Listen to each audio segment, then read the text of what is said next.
The New England Patriots have hired Ben McAdoo as an offensive assistant coach, but what does it mean for the rest of the Pat staff?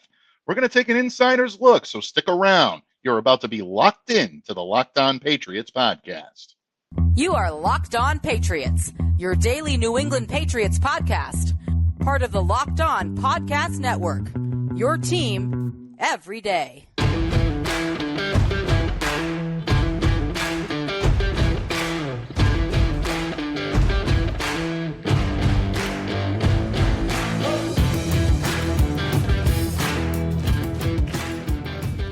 Hello to all of you Foxborough faithful, and thank you once again for making Locked On Patriots a daily part of your New England Patriots coverage. Not only is Locked On Patriots a proud part of the Locked On Podcast Network, your team every day, but we are also free and available on all platforms. So smash that subscribe button on YouTube, and don't forget to download or follow wherever you get your podcasts to ensure that you get the latest episode as soon as it's available.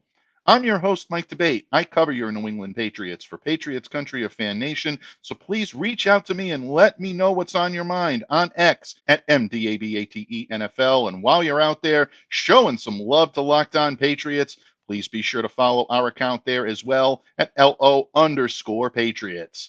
And Pats fans, today's episode is brought to you by LinkedIn. LinkedIn Jobs helps you find the qualified candidates you want to talk to, and they help you do it faster. Post your job for free at linkedin.com/LockedOnNFL. That's linkedin.com/LockedOnNFL to post your job for free. Terms and conditions apply. And Pats fans, your New England Patriots continue to add to their coaching staff. NFL Network's Mike Garafolo on Tuesday morning was the first to report that the Patriots are indeed hiring former New York Giants coach Ben McAdoo to their offensive staff. And of course, word first broke on this potential hire over the weekend. Sports Illustrated's Albert Breer had the scoop on this, and the Pats are apparently bringing in McAdoo as an offensive assistant, and rumors are also abound that he may be taking on an assistant head coach type role next to Jerod Mayo. But primarily, McAdoo looks like he will be assisting his former colleague, Alex Van Pelt, who, as we all know, is the New England Patriots' new offensive coordinator. Now, McAdoo comes in with a very extensive resume. He started his pro coaching career in 2004 as an offensive quality control coach with the New Orleans Saints. The last coaching job he held was with the Carolina Panthers as an offensive coordinator in 2022, but McAdoo is most likely best known for his tenure as Giants head coach from 2016 to 2017. In his first year, led the Giants to an 11-5 record, and he even led the G-Men to the playoffs. Era of good feelings, things were looking good. However, the team regressed massively in his second year at the helm. It was a season marred by numerous injuries, player suspensions, and most notably, a fractured locker room. McAdoo also made the controversial decision to bench quarterback Eli Manning in Week 13 of that season, ending his streak of 210 consecutive starts. And ultimately, that cost he, along with general manager Jerry Reese, their jobs after compiling only a 2-10 record in 2017. But I will say this, do not let that resume prevent you from applauding this hire. Ben McAdoo is a talented offensive coach. And I think the most intriguing thing about this hire, folks, is that the Patriots' interest in him most likely stems from his time working for the Green Bay Packers. From 2006 to 2013, Ben served as tight ends coach and then quarterbacks coach. And not only did he work alongside Mike McCarthy, but he also worked alongside Alex Van Pelt. So there is a synergy and a working relationship between these two. He also has other ties to the Patriots organization in the form of Patriots Director of Scouting Elliott Wolf. Wolf had a pretty prominent role in the Green Bay Packers front office while McAdoo was there, so keep a sharp eye on this working relationship as well, especially if a lot of the rumors surrounding Wolf are true. He's been working very closely with Jerod Mayo on these coaching hires, really taking on the duties of a de facto general manager. He, alongside Matt Groh, look poised to play a prominent role in the Patriots continuing to build their roster and build their coaching staff for 2024. But bottom line, this one has a chance to succeed. McAdoo's experience with working with both Wolf and Van Pelt, to me at least, solidifies that notion that the Patriots operations will have a distinctively new look and a new process for the upcoming season. And again, folks, Ben McAdoo on the field can lend some pretty notable wisdom and counsel. His experience with blending outside zone and gap run concepts that he did with the Giants and has done pretty much in every stop that he's made into an offense that's predicated on short passing completions and getting yards after the catch shows that the Patriots are going all in on this new West Coast style. Most importantly, all of the knowledge that he's accrued throughout the years is definitely going to be an asset, not only to Van Pelt, but also to Jerod Mayo, especially if he's going to take on that assistant head coach type role. As I've said many times here on Locked On Patriots, the Pats offense has nowhere to go but up. They finished 32 in scoring last year. They have to improve that. And exactly how the hirings of Van Pelt and McAdoo are going to reshape this offense is still a matter of conjecture, but they're putting all the pieces in place to incorporate the type of offense Jerod Mayo said he wanted to run from the moment that he took the reins here in New England. And Pats fans, we're just scratching the surface when it comes to Ben's hiring. And I know that you all want to know more than the surface facts and figures are going to tell you. Say no more. Because here, and only here on the Locked On Podcast Network, can you find the local experts who can provide the type of boots on the ground insight. And joining me here in just a moment is one of the best of the best. My colleague both at Asst Fan Nation as well as here on Locked On, Patricia Traina, host of the Locked On Giants podcast, to provide firsthand insight on Ben McAdoo and what it will mean for the New England Patriots. So everyone stay locked in. You will not want to miss this. I guarantee it. Patricia Traina joins me when this episode of the Locked On Patriots podcast continues, a proud part of the Locked On Podcast Network, your team every day. Locked On listeners, the only thing more important than cheering on your favorite team on game day is making sure that your game day table is well stocked. Why root for your team on an empty stomach? Order on DoorDash and save on football watch party favorites. All of your favorite restaurants, stores, from retail to grocery, guess what, folks? They're on the app, so you can shop everything you need to get game day ready. And with the big game coming up, get prepared before game day. Stock up on your favorite appetizers and order all of your tailgate gear on DoorDash. And then get ready to watch the action on Big Game Sunday. So Locked On listeners, don't delay, do it today. Get 50% off up to a $10 value when you spend $15 or more on your first order. That's when you download the DoorDash app and enter the code LOCKED23. Subject to change and rules apply, so don't forget. Use the code LOCKED23, LOCKED23, for 50% off up to a $10 value on your first order when you download the DoorDash app and spend $15 or more. Subject to change, terms apply. Happy Super Bowl to all who celebrate from FanDuel, America's #1 sports book. And folks, if you're like me, Super Bowl Sunday is all about scoring the best seat on the couch, grabbing your favorite football snacks, and placing some super bets with my favorite outlet to do so, FanDuel. I know your favorite team from Foxborough is not playing in this one, but it is still a great time to enjoy the game, the food, the commercials, and maybe even some of those prop bets that we love so much. FanDuel has so many ways for you to end the season with a W, maybe even 2, or maybe even 3. Not only can you bet on who will win Super Bowl 58, but FanDuel also has bets for which players will score a touchdown, how many points will be scored, and so much more. New customers, if you join today, you'll get $200 in bonus bets if your first bet of $5 or more wins. Just visit FanDuel.com/LockedOn to sign up. FanDuel.com/LockedOn. That's Locked On, LOCKEDON. FanDuel.com/LockedOn. Make every moment more with FanDuel, an official sportsbook partner of the NFL. Patriots fans, your New England Patriots continue to add to their coaching staff. And yeah, they're subtracting too. There's a seismic shift going on in Foxborough right now, and most of it is on the offensive side of the ball. The Patriots add former New York Giants coach Ben McAdoo to their offensive staff. Well, if he's a former New York Giants coach, there is only one source to go to, the only one I trust.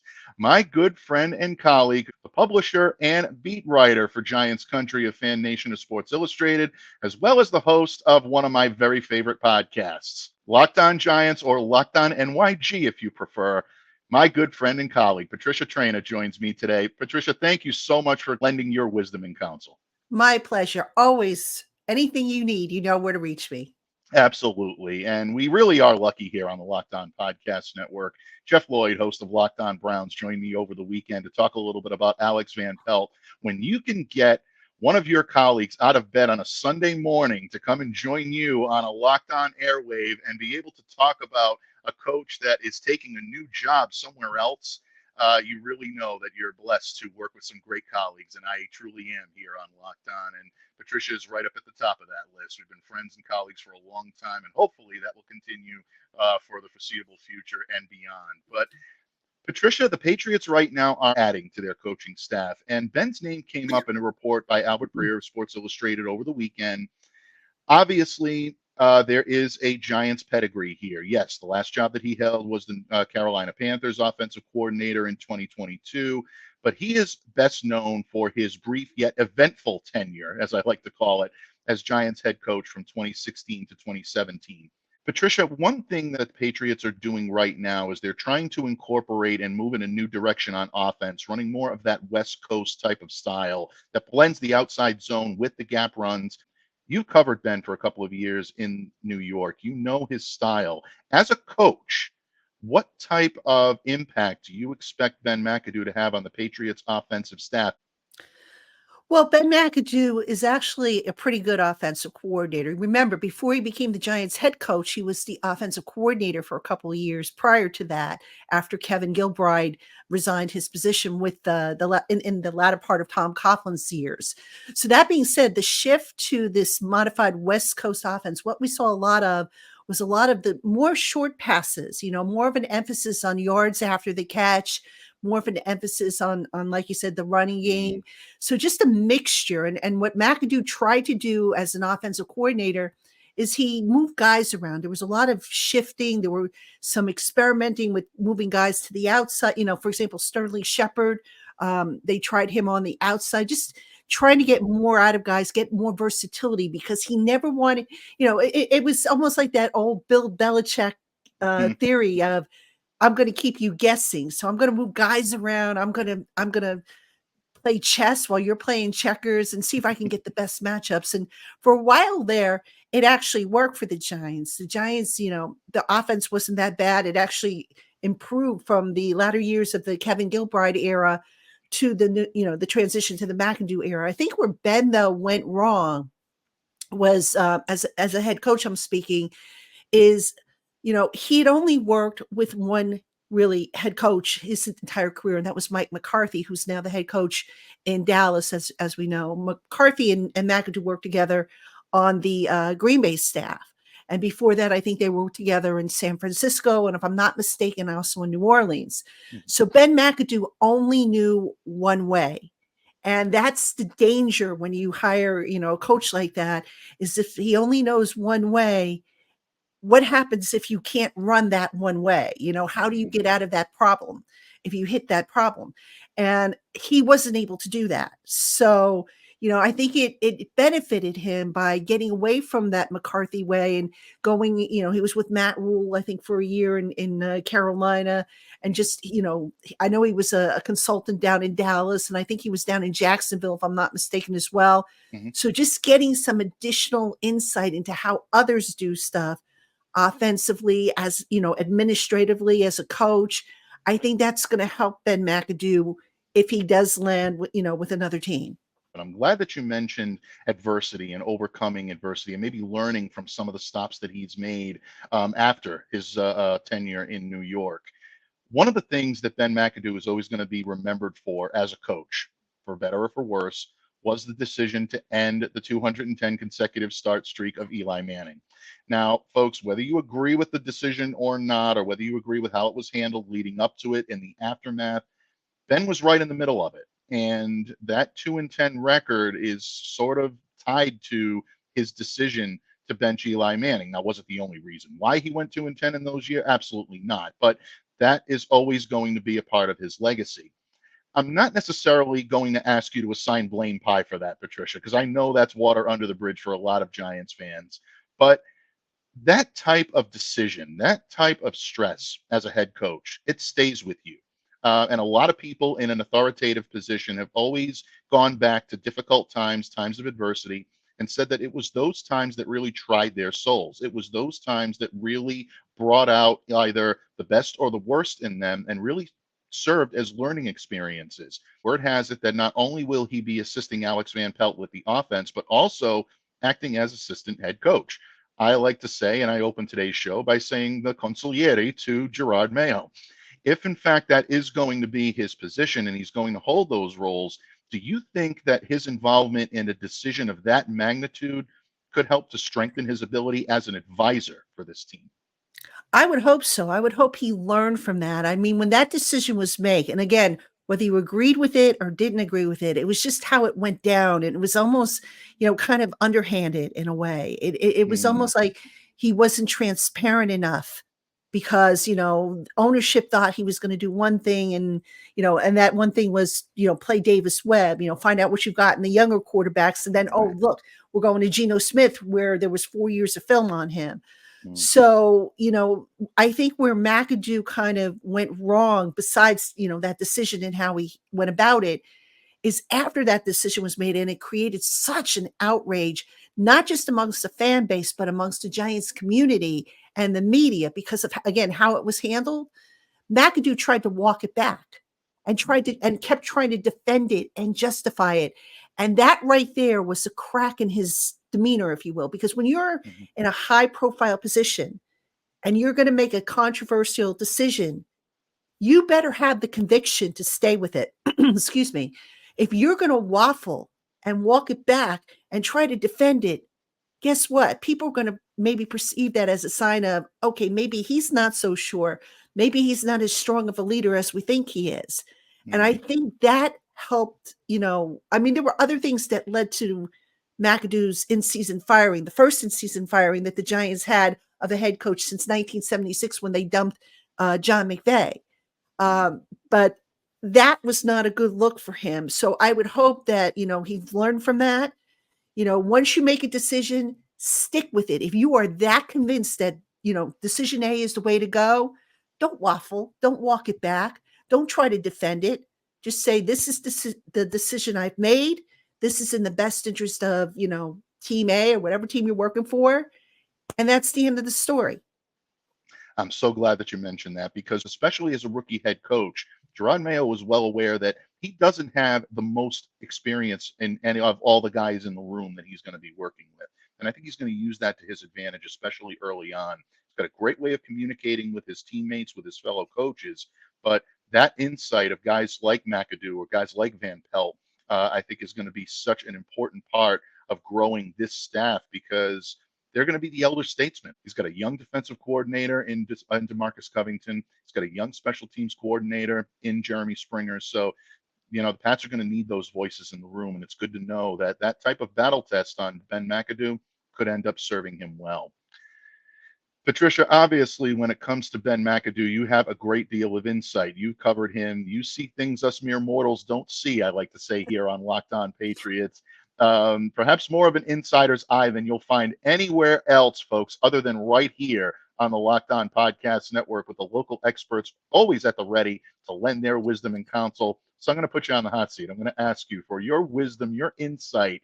Is there anything about either his personality, his coaching style, or any type of insight that you can share that you think would be interesting to Patriots fans that might get them excited about this hire? He's very detailed oriented, so much so that when he was first hired as the Giants head coach, he did something that no other head coach in my 30 some odd years plus of covering this team I can recall doing. And that is he invited each beat writer of the team individually to come into his office for a 15-minute meeting. And he wanted to get to know each beat writer, what was our backgrounds, what, questions did we have for him? Basically a feeling out process, if you will, what kind of, what could he expect? Were you going to be a troublemaker? You someone who was going to stir the pot, or were you going to be fair to the team? That sort of thing. So this is how detail oriented he is. And he, when I had my turn, again, it was only supposed to be a 15-minute meeting. I think I was in his office for a good hour and a half. And it was It wasn't that, I love it. it wasn't a negative on my part. It's just, I guess he found me engaging to talk to. I don't know, but it felt like a job interview. It really did, Mm, because he was asking me about my background, how did I get into journalism? What were my interests? I felt like I was being interviewed for a job. And at one point I even said to him, I said, Coach, are you interviewing me for a job? Because I just thought it was kind of funny. And, long story short, by the time my session ended, like I said, it almost went 90 minutes. He had said to me, I guess he decided he liked me. He said, you know, hey, anytime you want to talk to Sully, I think Mike Sullivan was his offensive coordinator at the time, or this coach or that coach. He says, if you want to know, because I expressed an interest in, I said, look, in order to do my job the right way, I need to understand what you are doing, some of the decisions that are being made, because I don't want to sit mm, here and speculate and then throw gasoline on a fire that might be simmering.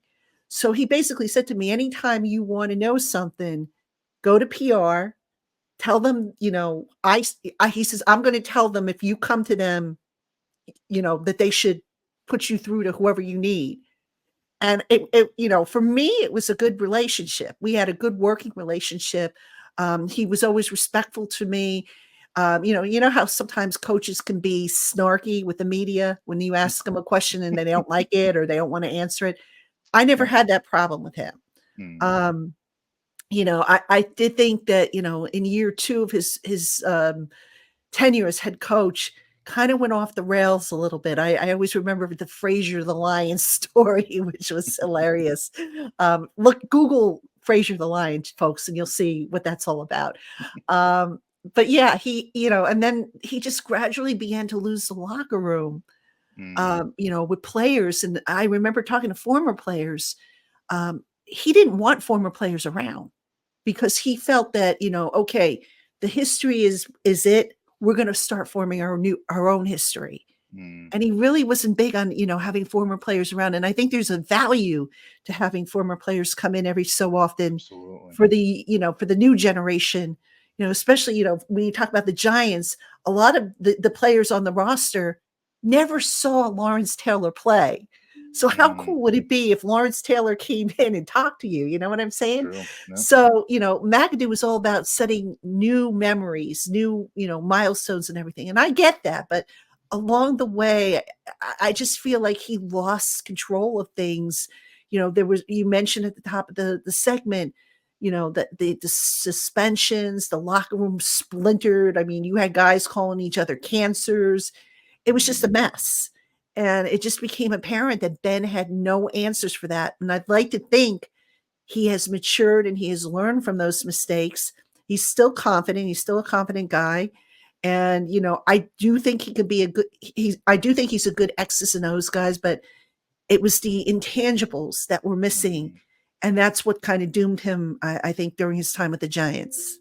Yeah, and I think that's actually where he may serve Jerod Mayo best, being an X's and O tactician and someone that will come in and be able to lend that type of wisdom and counsel, as I like to say, as only a former head coach can, into someone that is holding the position for the first time. One thing that Jerod Mayo is very good at is being a great communicator.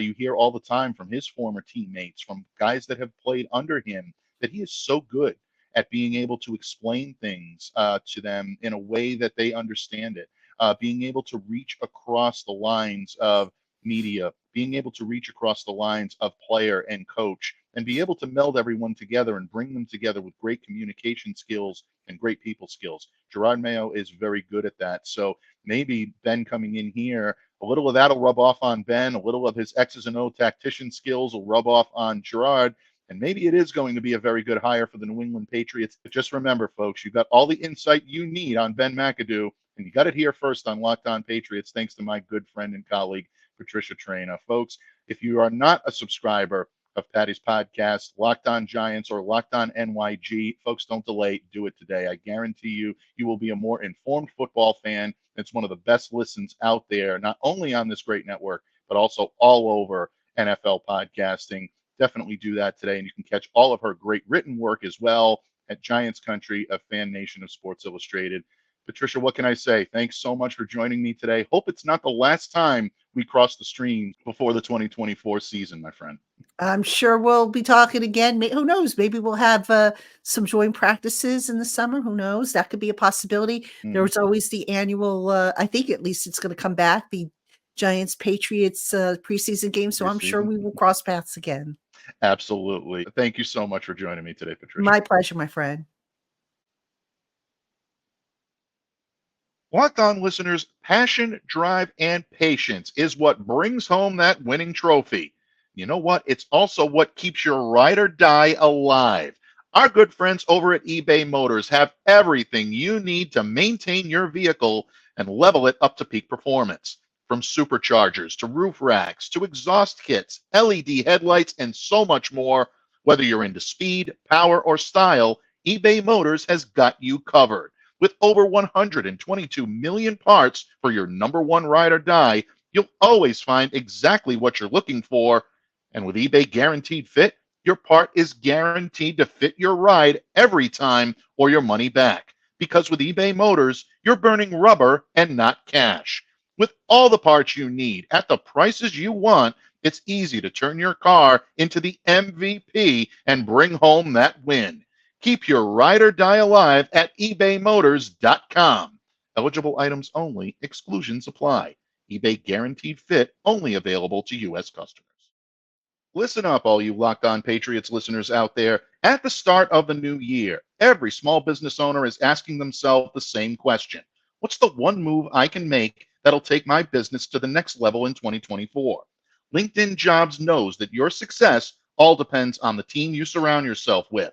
That's why LinkedIn Jobs has created the tools to help you find the right professionals for your team faster. And here's the best part, folks, for free. Because LinkedIn isn't just another job board. LinkedIn has a vast network of more than 1 billion professionals, which makes it the best place to hire. Hiring is easy when you have that many quality candidates. So easy, in fact, that 86% of small businesses get a qualified candidate within 24 hours. It's why small businesses rate LinkedIn Jobs #1 in delivering quality hires versus all those leading competitors out there. LinkedIn also knows that small businesses are wearing so many hats and may not have the time or the resources to hire. Thankfully, with LinkedIn, the process is intuitive, it's quick, and it's easy. Post your job for free at linkedin.com/LockedOnNFL. That's linkedin.com/LockedOnNFL, LockedOnNFL, to post your job for free. Terms and conditions apply. Patriots fans, thank you once again for joining me here today on Locked On Patriots. And I know that you all found my good friend and colleague, Patricia Traina's insight especially valuable when it comes to the hiring of Ben McAdoo. But don't forget, folks, the Patriots also made another hire to their staff on Monday. That's right. The Patriots found their heir apparent to former defensive line coach, who is also their newly promoted defensive coordinator, DeMarcus Covington, to guide their preventive front. The Pats hiring another former Green Bay Packers coach, defensive line coach Jerry Montgomery, to join the staff of Jerod Mayo. And even though Jerry's title has not yet officially been confirmed, it is widely assumed at this point that Montgomery is going to succeed Covington as the Patriots' new defensive line coach. Now, a little background on Jerry Montgomery. He spent the last 9 seasons in Green Bay under head coaches Mike McCarthy and then most recently under Matt LaFleur. He served as the team's defensive front assistant from 2015 to 2017, and then in 2018 actually looked like he was ready to leave Green Bay to join Texas A&M, both as the assistant head coach and defensive line coach. However, during the negotiation process, he chose to remain with the Packers, and he retained the duties as defensive line coach while adding running game coordinator to his resume. Now, Jerry has a lot of experience along the defensive line. He was a former defensive tackle with the New Orleans Saints, and he began his coaching career in the college ranks, played for the University of Iowa, and then started as a defensive tackles coach in Northern Iowa in 2006. After that, he made stops at Wyoming, Indiana, Michigan, and Oklahoma, and then he joined the pro ranks with the Packers in 2015. So Jerry Montgomery now joins the staff on defense, which beyond Jerod Mayo and DeMarcus Covington is largely yet to be determined. Don't forget, Steve Belichick, the former outside linebackers coach for the Patriots, is now going to be the new defensive coordinator with the University of Washington. So Montgomery comes in to add additional strength to an already strong unit, but a unit that still needs to round out its coaching staff. And folks, we're going to continue to add as much wisdom and counsel as we possibly can right here on Locked On Patriots as the Pats continue to build their squad for the upcoming season, both on the field and in the coach's room. So stay locked in, everyone. And as always, a special tip of the cap and a heartfelt thanks to all of you everydayers out there. Your support is both honoring and humbling to me. I truly appreciate each and every one of you more than words can say. And on that note, I remind you all to stay safe and to stay well and to be the change you wish to see in the world. Have a great day, everyone, and we'll see you back here again tomorrow on Locked On Patriots.